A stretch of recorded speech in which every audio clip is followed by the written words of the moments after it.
तो ray optics के बाद अब हम स्टार्ट करेंगे वेव ऑप्टिक्स। ठीक है,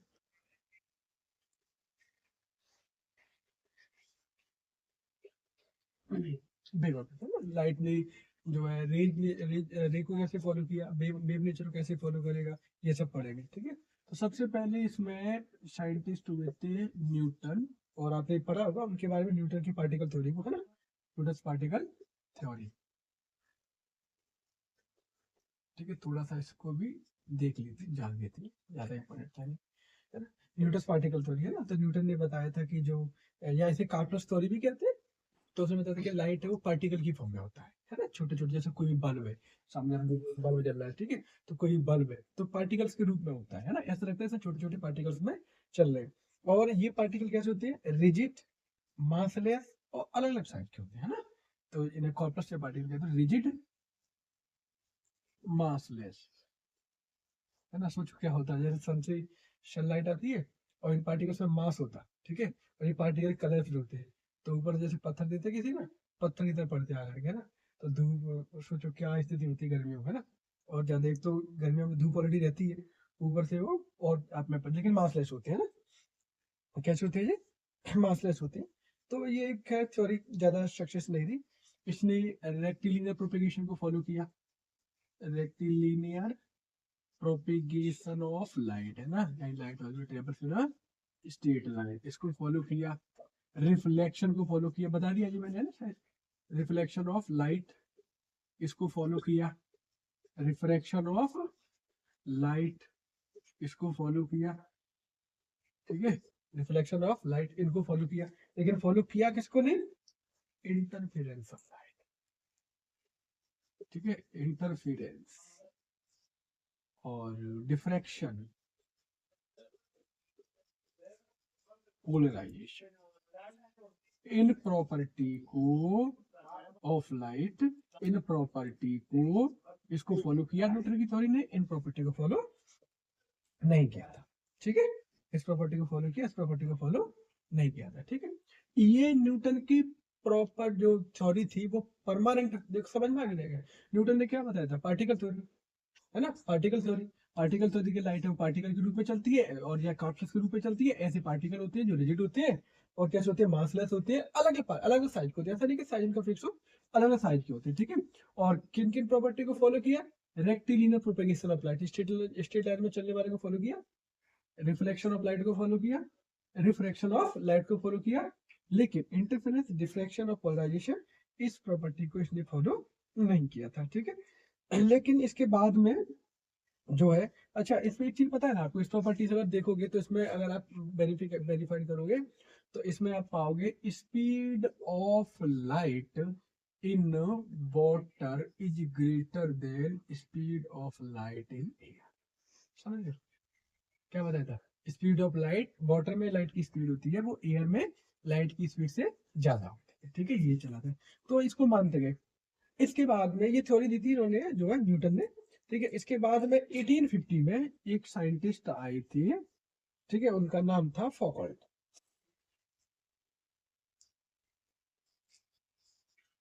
फौकल्ट, इन्होंने एक्सपेरिमेंटली प्रूव किया था इस चीज को, इन्होंने एक्सपेरिमेंटली प्रूव किया था कि speed of light in water is less than speed of light in air.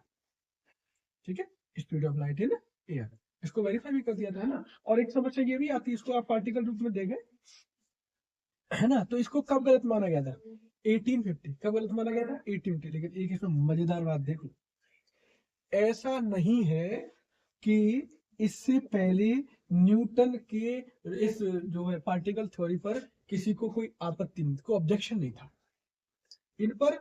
ये 1678 में ही इन पर ऑब्जेक्शन किया था, किसने किया था, हाइगन्स ने। हाइगन्स ने इस पर एक्सपेरिमेंट किया था objection, wave theory of light, wave theory of light, है ना। कुछ चीज बस आप वो है ना, एक चीज आप अपना हार्डवर्क करते रहो।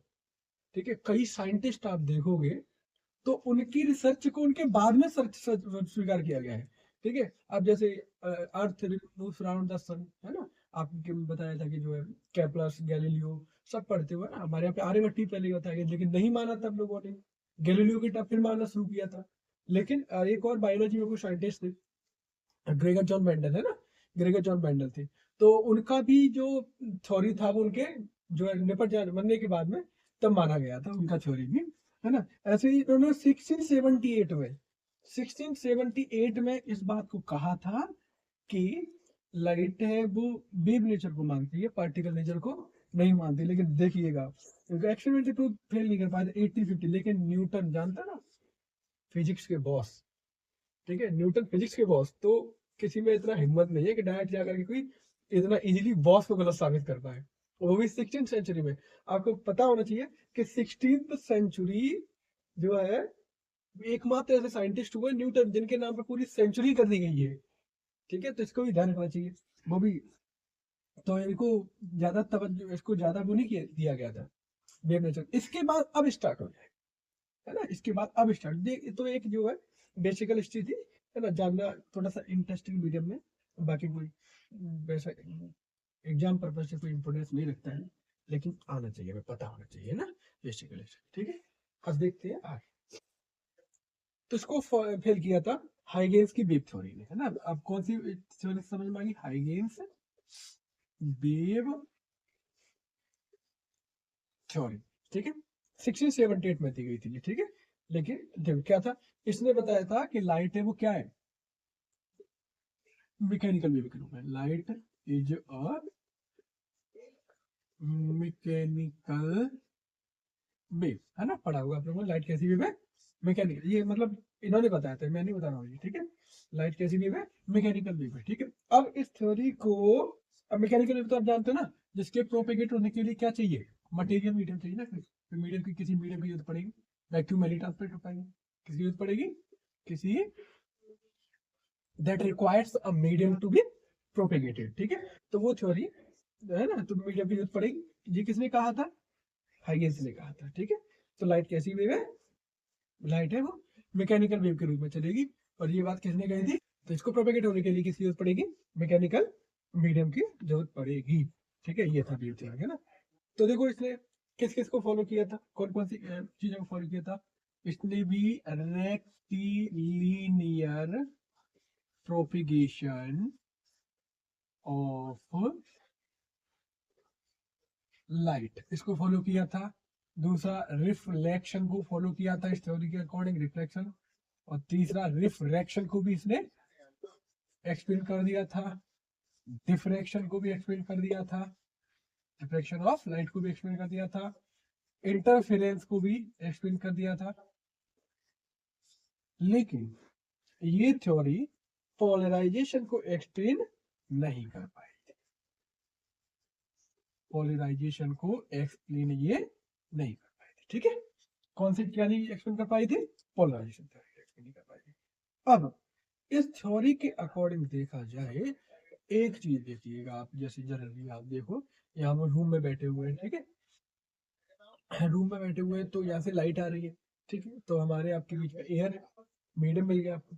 लेकिन ये बोतल एक बंद रखी है और उसमें वैक्यूम भी निकल है, तब भी क्या बोतल के अंदर आपको अंधेरा नजर आ रहा है, या फिर क्या नजर आएगा, लाइट नजर आएगी, ठीक है। अगर ट्रांसपेरेंट बोतल है तो दिखाई देगी इसके आसपास में। या फिर दूसरा इजी वर्ड्स में हम ये कहें कि आप देखते हो जैसे ये सन है, ठीक है, ये सन है, ठीक है। अब यहाँ से ये अर्थ है, तो यहाँ से ये लाइट आ रही है, लाइट आ रही है तो बीच में वैक्यूम ही मिलता होगा, लाइट आ रही है तो बीच में क्या मिलेगा, वैक्यूम मिलेगा। लेकिन सन की लाइट अर्थ की सरफेस तक पहुंच जाती है, चाहे वो मीडियम हो तब भी और वैक्यूम हो तब भी।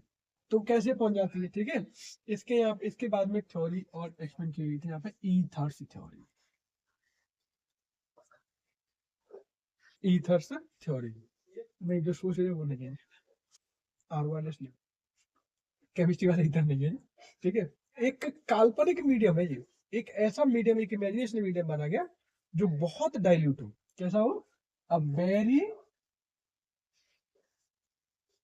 डाइल्यूट मीडियम, कैसे कैसी हो, डाइल्यूट, और इसकी इलास्टिसिटी कैसी हो, बहुत ज्यादा हो, वेरी हाई इलास्टिक या highly elastic,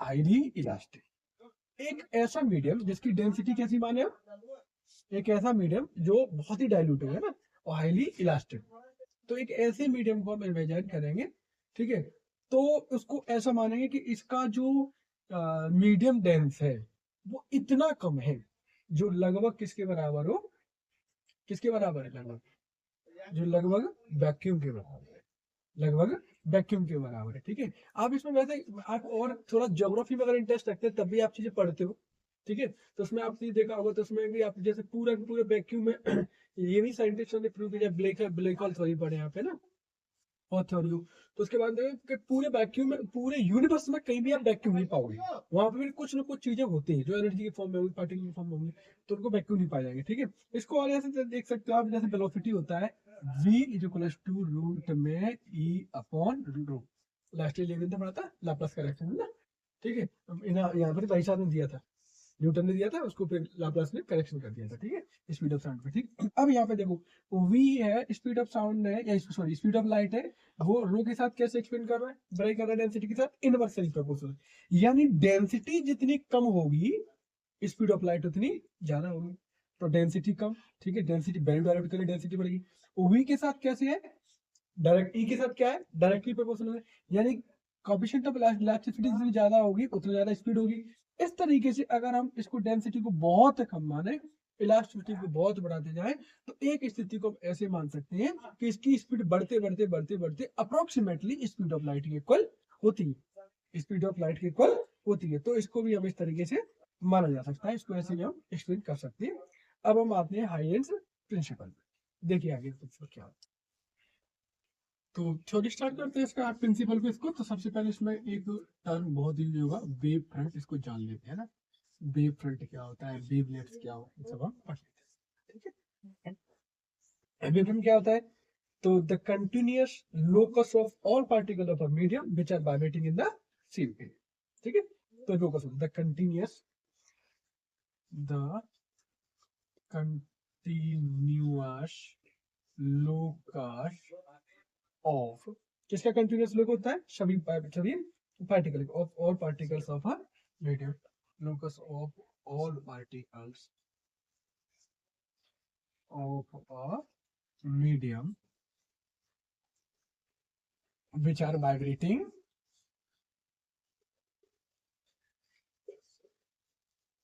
in a same phase, which are vibrating in same phase, ठीक है। ऐसा लोकस है ना, मैथमेटिक्स वाले बच्चों को पता हो लोकस क्या होता है, ठीक है, ऐसा ऐसा लोकस, ठीक है, क्या होता है,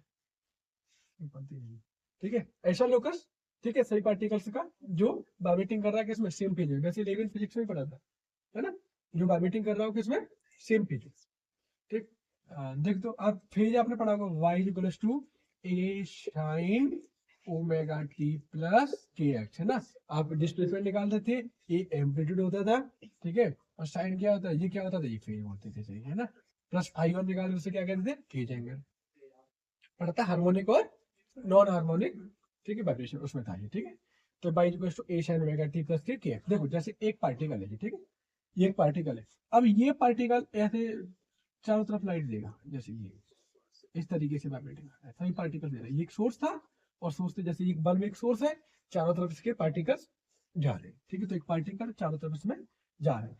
अब मैंने एक पर्टिकुलर टाइम पर, ठीक है, एक पर्टिकुलर टाइम पर यहाँ से पॉइंट लाइट करना शुरू किया, ठीक है, तो माना मैंने जो है, क्योंकि इसमें एक सर्किल बनेगा तो मैंने आर इसका डिस्टेंस मान लूंगा, तो मैंने पहले t1 टाइम पर ए के लिए लिया, ए पॉइंट माना मैंने यहाँ, ठीक है, तो ए के लिए ओमेगा t1 प्लस के आर, ठीक है, वही डिस्टेंस बी के लिए लिया, ओमेगा t2 प्लस के आर, सी के लिए ओमेगा t1 टाइम से माने के आर, ऐसे डी ओमेगा t1 प्लस के आर, सो ऑन, बी ले लिया, यहाँ पे सी, यहाँ पे डी, यहाँ पे ई, यहाँ पर एफ, इस तरीके से है, ठीक है। जब मैंने इन सब पार्टिकल्स को जोड़ा ऐसे ऐसे करके, इनको सबको मैंने क्या किया, जोड़ा, तो क्या प्राप्त होगा, एक स्पेरिकल है ना, ये सर्कुलर नहीं है। आप देखो जैसे आप मान सकते हो कोई बल्ब जल रहा है, ठीक है, तो एक बल्ब ग्लो कर रहा है, कोई पॉइंट सोर्स है, तो वो ऐसा थोड़ी ना ऐसे ऐसे करके लाइट फेंके, ऐसे नहीं फेंकेगा, वो चारों डायरेक्शन में फेंकेगा, वो यू अंडरस्टैंड, चारों डायरेक्शन में फेंकेगा, जैसे एक बलून है, आप बलून को अगर फुलाओगे तो वो ऐसे फैलेगा, चारों डायरेक्शन फैलेगा, ठीक है। तो 3D में आता है और वो स्फेरिकल शेप में बन जाता है जी, ठीक है, स्फेरिकल शेप में बन जाता है। तो इस तरीके से जो है एक जो आपको वेव फ्रंट बनेगा। ये पूरा आपको पूरे लोकेशन चलता है, क्या कहलाता है, वेव फ्रंट कहलाता है, ठीक है। और इसका जो है प्रोपेगेशन होता है, कोई वेव चलती है, कोई वेव प्रोपेगेटेड होती है, वो हमेशा डायरेक्ट परपेंडिकुलर चलती है, किसके, वेव फ्रंट की डायरेक्शन। प्रोपेगेशन ऑफ वेव का क्या होता है, ऑलवेज परपेंडिकुलर टू द किसके, वेव फ्रंट। अभी बता दूंगा, इससे पहले वेव फ्रंट कितने टाइप के होते हैं वो समझ सकते हैं, ठीक है। तो ये वेव फ्रंट कहलाता है। वेव फ्रंट क्लियर हो गया, ठीक है। इस तरीके से वेव फ्रंट क्रिएट होता है। पहला एक मैं ले लूं, जैसे कोई जहां से लाइट आ रही है वो पॉइंट सोर्स है, ठीक है, जहां से लाइट आ रही है वो कौन सा सोर्स है, पॉइंट सोर्स है। पॉइंट सोर्स से जो वेव फ्रंट बनेगा आपका वो कैसा बनेगा, स्फेरिकल।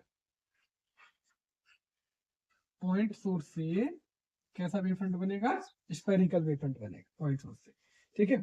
कैसे बनेगा पॉइंट सोर्स से स्फेरिकल कंडीशन बन गया, ठीक है, ये समझ सकते हैं, ठीक। चारों तरफ एक पॉइंट सोर्स, चारों तरफ लाइट फेंकेगा तो कैसा बन जाएगा, स्फेरिकल वेव फ्रंट बन जाएगा। दूसरा ये माने हम कि जो पॉइंट सोर्स है वो कहां पर है, इनफाइनाइट है। सोर्स इज एट इनफाइनाइट, ठीक है। इनफाइनाइट बहुत दूसरी डिस्टेंस आ रही है, ठीक है। इनफाइनाइट से आने वाली रेज को कैसे मानते हैं हम, पैरेलल। कैसे मानेंगे, पैरेलल आती है इनफाइनाइट से, ठीक है। तो ये अगर सोर्स इनफाइनाइट पर है तो ये वेव फ्रंट बनेगा, वो बनेगा प्लेन वेव फ्रंट। कौन सा बनेगा बच्चों, प्लेन वेव फ्रंट, है ना। कैसे बनेगा, बना देते हैं।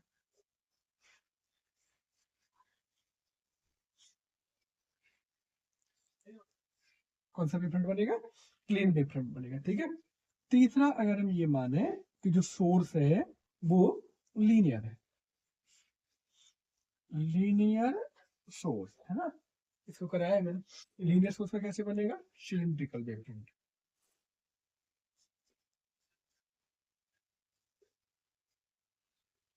सिलिंड्रिकल वेव फ्रंट कैसा बनेगा, सिलिंड्रिकल वेव फ्रंट। कैसे, जैसे ये एक लीनियर सोर्स है, ठीक है। अब ऐसे समझो, मार कर रहे हैं ना, ये कैसा लीनियर मान लेंगे सिलेंडर। तो ये अपने चारों तरफ से रेज वाला फेंके तो कैसे फेंके, इस तरीके से, है ना। कैसे फेंकेगा, इस तरीके से फेंकेगा, जैसे इधर भी ये सोर्स, इस तरीके से पार्टिकल्स के ट्रेवल करें।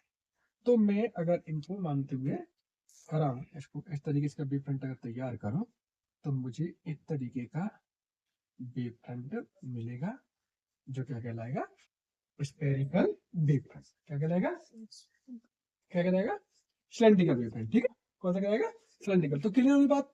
पॉइंट सोर्स है तो कौन सा वेव फ्रंट बनेगा, स्फेरिकल बनेगा। और अगर इनफाइनाइट से रेज या सोर्स इनफाइनाइट पर है तो कौन सा बनेगा, प्लेन। और अगर लीनियर सोर्स है तो कैसा बनेगा, सिलेंड्रिकल बनेगा, ठीक है। अब हम डिस्कस करेंगे हाइगेंस प्रिंसिपल को, है ना, पढ़ते हैं। देखो, तो प्लेन वेव फ्रंट का आपने समझ लिया कैसे बनना था ना।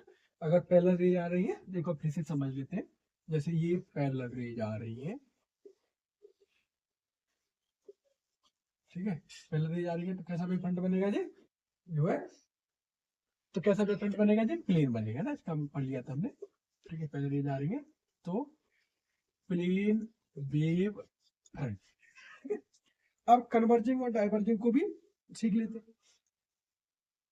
एक पॉइंट है, यहाँ से जो है रे ऑफ लाइट ऐसे जा रही है,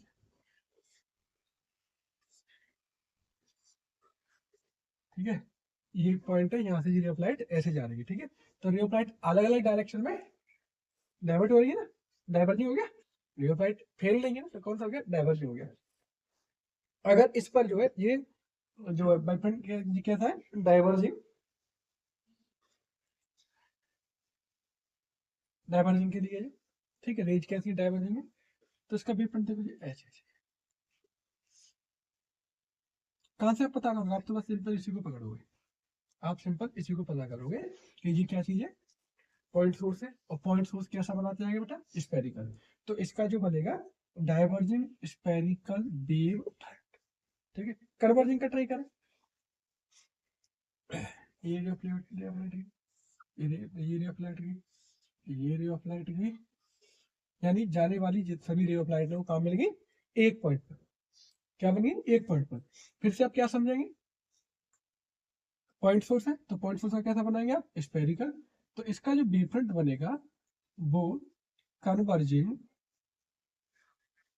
स्पेरिकल वेव फ्रंट, कैसा बनेगा, कन्वर्जिंग स्पेरिकल वेव फ्रंट।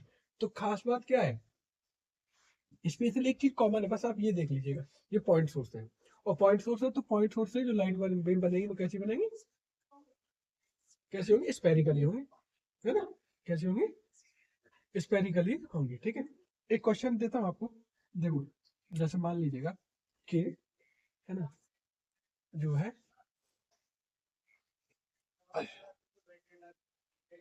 एक कॉन्वेक्स लेंस है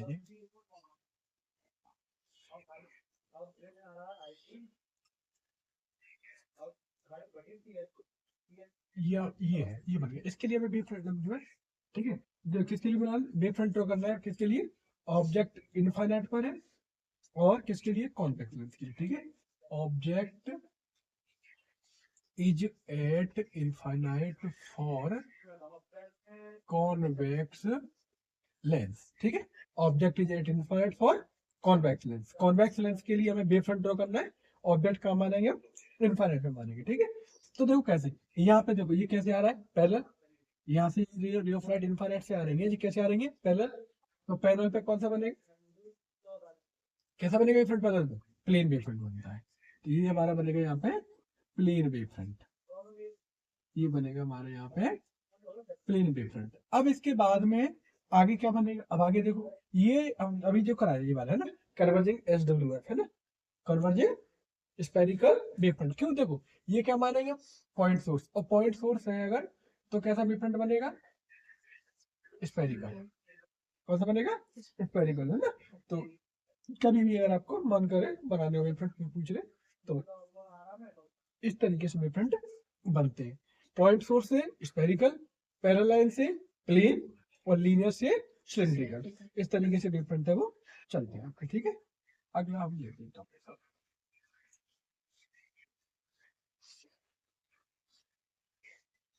अब हम स्टार्ट करते हैं आपका हाइगेंस प्रिंसिपल, है ना, क्या होता है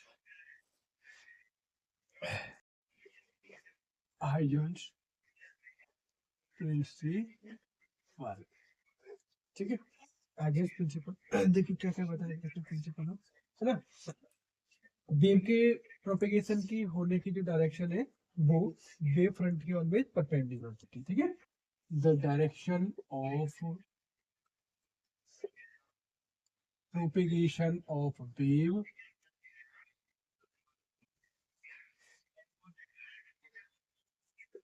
is always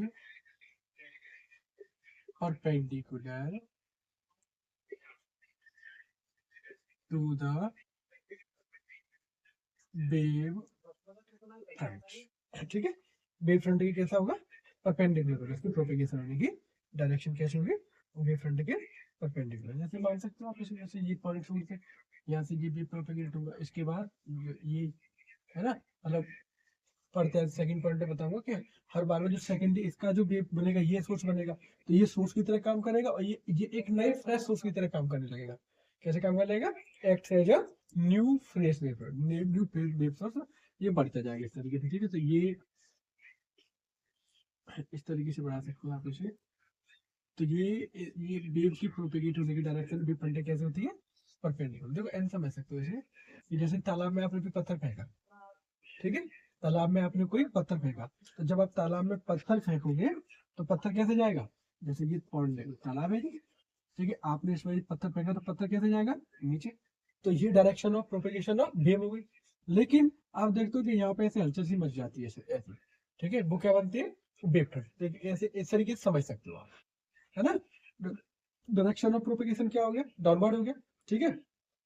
और ऊपर जो सतह पर देखोगे वो वेव से बनते चले जाते हैं, वो वेव फ्रंट कहलाते हैं। तो ये इसके कैसे हुए, परपेंडिकुलर। तो डायरेक्शन ऑफ प्रोपेगेशन होता है वेव का वो हमेशा परपेंडिकुलर होता है किसी के वेव फ्रंट के परपेंडिकुलर होता है।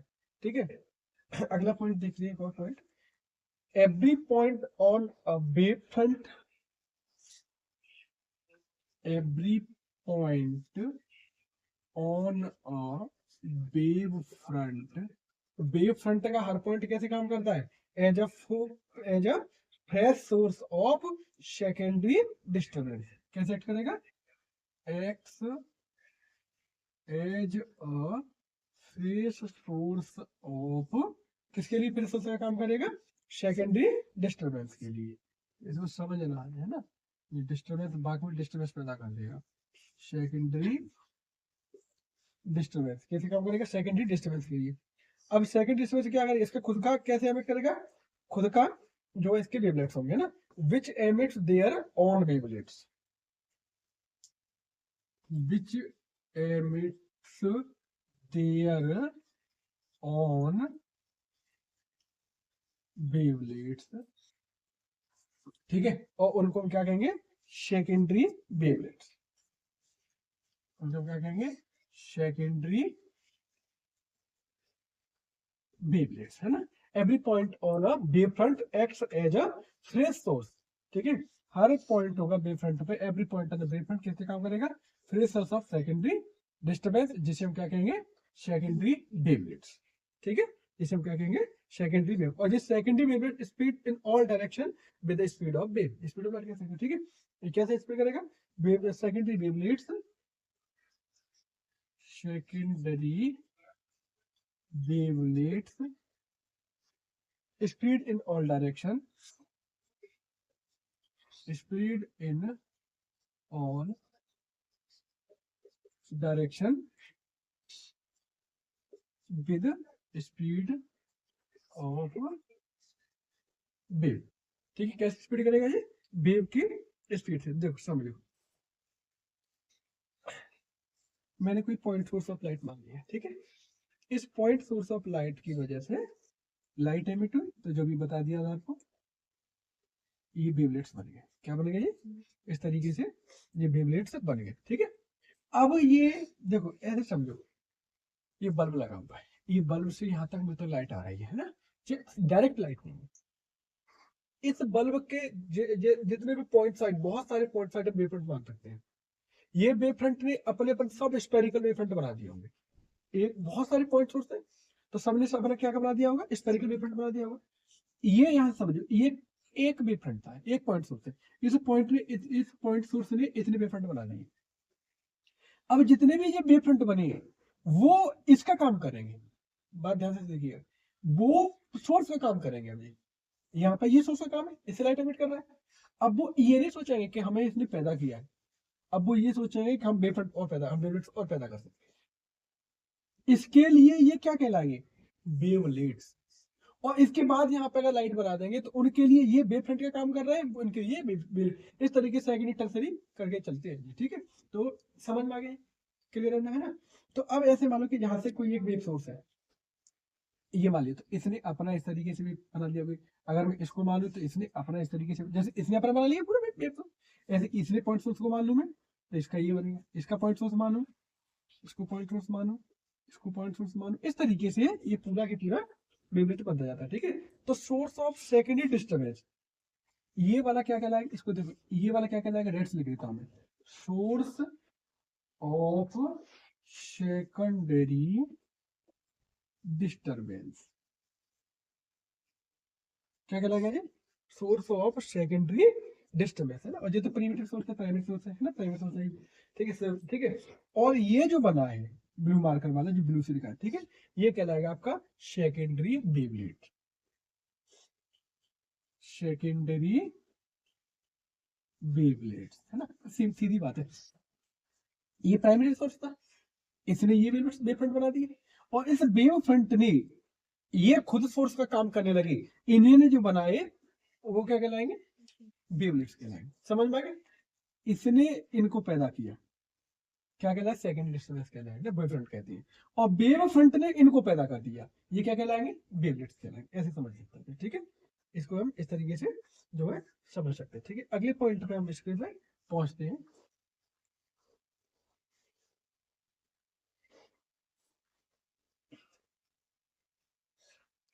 कॉमन टेंजेंट अगर ड्रॉ करें, the common tangent on secondary wavelets,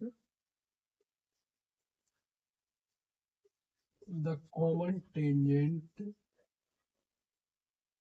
on a secondary wavelets, secondary wavelets, ठीक है, is forwarded in forward direction, in forward direction.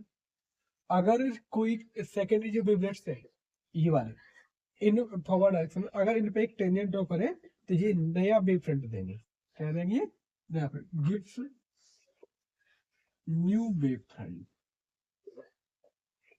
Gives new wave front, है ना। कैसे देखो, ये सोर्स था एफ, इस सोर्स से ये क्या बने, वेव फ्रंट बने, ठीक है, 1 2 3 4 5 50 जितने इतने वेव फ्रंट बने, ठीक है। अब इसको थोड़ा सा समझाता हूं मैं क्या काम करेंगे इसमें। आफ्टर टी टाइम, ये मैंने पॉइंट यहाँ से एबीसीडी करके, after t time we have to draw a new wave front, हमें क्या करना है, नए वेव फ्रंट का काम करेगा, we have to draw new wave front, नया वेव फ्रंट हमें ड्रॉ करना है, ठीक है। तो स्पीड ऑफ वेवलेट क्या माना मैंने, speed of wavelet, speed of light मान लिया मैंने, सी मान लिया, ठीक है। आप चाहो तो बी मान सकते हो, ठीक है, स्पीड ऑफ लाइट को सी मान सकते हो या फिर बी मान सकते हो, ठीक है। तो distance travelled by wavelet, distance travelled by wavelet, distance क्या होता है, स्पीड इनटू टाइम, कितना होता है, स्पीड इनटू टाइम। तो मैंने इन पॉइंट्स पे से, इस पॉइंट्स पे से c इंटू टी डिस्टेंस लेकर के एक आर्क खींचा, c इंटू टी डिस्टेंस लेकर के एक आर्क खींचा, c इंटू टी से एक आर्क खींचा, c इंटू टी से एक आर्क खींचा, ये कितनी डिस्टेंस है, c इंटू टी, कितनी डिस्टेंस है ये, c इंटू टी, कितनी डिस्टेंस है, c इंटू टी, कितनी डिस्टेंस है, c इंटू टी, एक आर्क मैंने खींचा। अब इस डिस्टेंस पे जो पॉइंट्स थे उनको मिलाते हुए मैंने एक टेंजेंट, कहां से, इन पॉइंट्स को मिलाते हुए मैंने एक टेंजेंट जो है, ये टेंजेंट मैंने ड्रॉ कर दी, ठीक है। ये टेंजेंट जो ड्रॉ हुई है, यही टेंजेंट किसका काम करेगी, नई वेव फ्रंट का काम, किसका काम करेगी, वेव फ्रंट का काम करेगी, ठीक है, समझ में आ गया। इस तरीके से जो है हाइगेंस ने कुछ पोस्टुलेट्स थे वो बताए थे, है ना, कि पहला तो ये था कि जो वेव होती है, direction of propagation of wave किसके परपेंडिकुलर होती है, वेव फ्रंट के, किसके परपेंडिकुलर होती है, वेव फ्रंट की। दूसरा पॉइंट ये था कि every point on wave front में हर एक पॉइंट किसका काम करेगा, सेकंड डिस्टेंस काम करेगा, जो खुद का क्या एमिट करेगा, वेवलेट, जिसे क्या कहेंगे हम, सेकेंडरी वेवलेट्स कहेंगे। अब उस सेकेंडरी वेवलेट्स है वो सभी डायरेक्शन में फैल जाएगा। तीसरा क्या होता कि सेकेंडरी वेवलेट फॉरवर्ड डायरेक्शन में अगर उन पे टेंजेंट ड्रॉ करें तो वे एक नया वेवलेट्स देंगे, ठीक है। अब हम इसे वेरीफाई करेंगे, मतलब जो है इसको किस तरीके से हाइगेंस जो प्रिंसिपल है वो रिफ्लेक्शन के रूल को, law of reflection, law of reflection को कैसे वेरीफाई करता है।